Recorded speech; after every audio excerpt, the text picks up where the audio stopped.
కోసమే ఎప్పటి నుంచే వెయిటింగ్. బెల్లే ఉంది కదా వెరైటీగా. టైం వచ్చేసి 8:30 అయింది. ఎండ అయితే మండిపోతూనే ఉంది. ఇంకా వీళ్ళ రెస్టారెంట్ లో టేబుల్స్ మీద నాకైతే 2 ఇంట్రెస్టింగ్ పికిల్స్ కనిపించాయి. గార్లిక్ అండ్ పెప్పర్ తో పికిల్స్ చేసి, ఇది సెకండ్ పికిల్ అన్నమాట. ఈ పికిల్ ఏంటంటే మనకు రెడ్ మిర్చి ఉంటుంది కదా, దాన్ని బాగా పౌడర్ చేసి దాంతో పికిల్ పెట్టారు. అసలు చూడడానికి ఎంత రెడ్ గా ఉందో.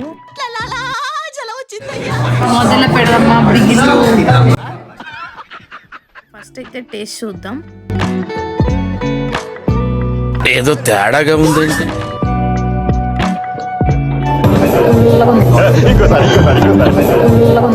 అందులో అన్ని పచ్చాకులు ఇచ్చారు.